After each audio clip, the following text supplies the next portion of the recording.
देखिए, हमने डिस्कस किया था अपने डीबीएमएस के सिलेबस के बारे में। तो फर्स्ट यूनिट हम स्टार्ट कर रहे हैं। सबसे पहला टॉपिक जो था वो ओवरव्यू है डेटाबेस का, और उसके बाद पढ़ना है हमें डीबीएमएस वर्सेस फाइल सिस्टम, क्या डिफरेंस है दोनों में। तो स्टार्ट करते हैं हम। सबसे पहला टॉपिक जो हम ले रहे हैं वो है ओवरव्यू। ओवरव्यू मीन्स हम सबसे पहले हम ये समझेंगे कि डीबीएमएस में हमें क्या पढ़ना है, क्या चीजें हैं जो डीबीएमएस के अंदर आती हैं। ये ऊपर मैंने लिखा है जैसा कि आप देख रहे हो, डेटाबेस प्लस डीबीएमएस, ये बनता है पूरा कंबाइन करके डेटाबेस मैनेजमेंट सिस्टम। डेटाबेस होता क्या है सबसे पहले, यानी हमें डेटाबेस सिस्टम को समझने के लिए सबसे पहले देखना है कि डेटाबेस क्या होता है, और उसके बाद समझना है कि डीबीएमएस क्या होता है, यानी उसका मैनेजमेंट सिस्टम क्या होता है। अगर ये दोनों कंबाइन करेंगे हम तो बनता है हमारा डेटाबेस का सिस्टम। तो डेटाबेस क्या होता है, हर एक कंपनी अपना डेटाबेस रखती है। जैसे हम किसी की भी बात करें, या फेसबुक है, इंस्टाग्राम है, फ्लिपकार्ट, अमेजन, कोई भी कंपनी है, उसका एक डेटाबेस होता है जहाँ पे क्या होता है। डेटाबेस क्या है, डेटाबेस की अगर डेफिनेशन हम से पूछी जाएगी तो वो है कलेक्शन ऑफ रिलेटेड डेटा।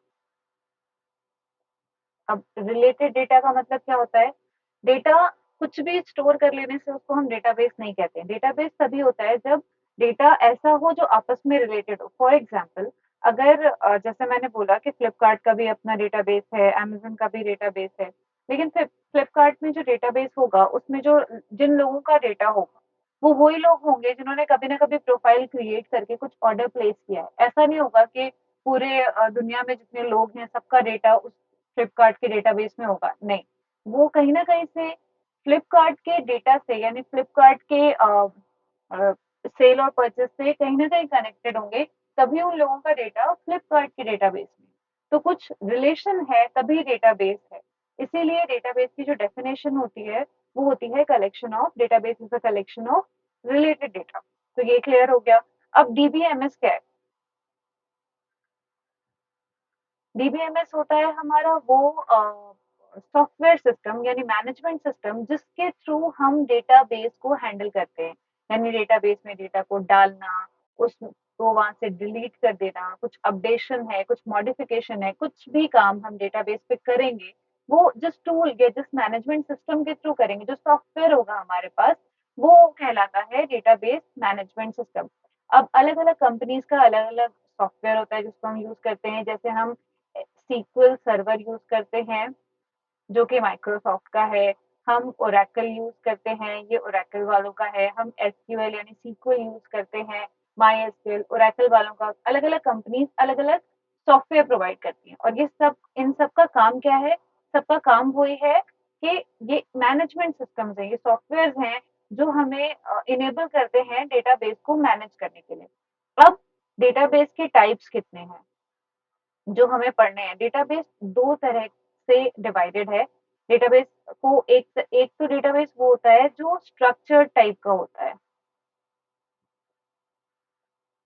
और एक अनस्ट्रक्चर्ड डेटाबेस होता है।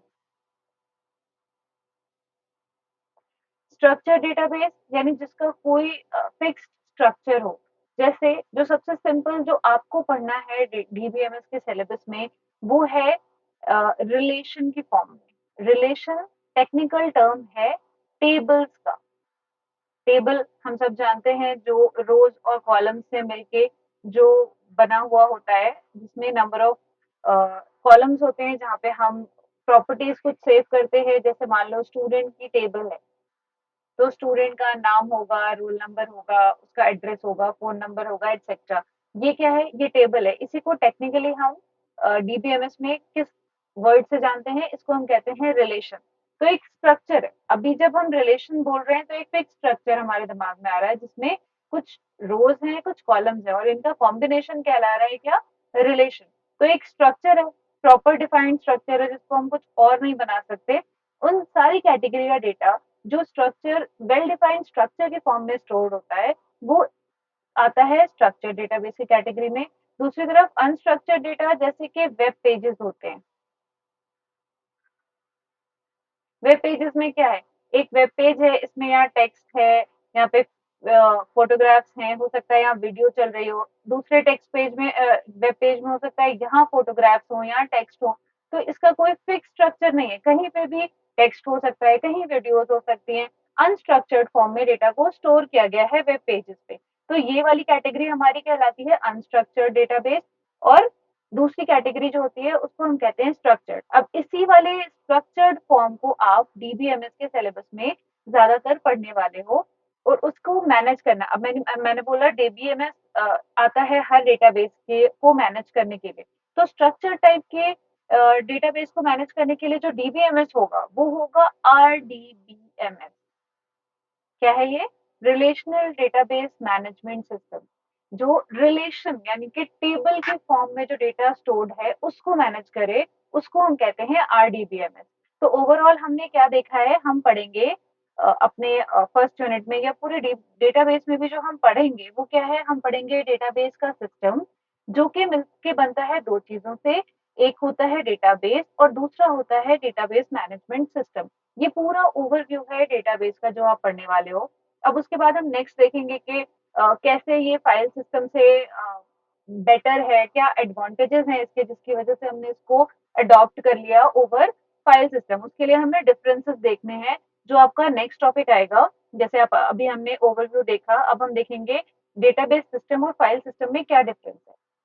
ठीक है, आई होप ओवरव्यू क्लियर होगा। इसको अपने दिमाग में रख के ही हम आगे पढ़ेंगे तो हमें पूरा समझ में आएगा कि डेटाबेस में हम क्या कर रहे हैं।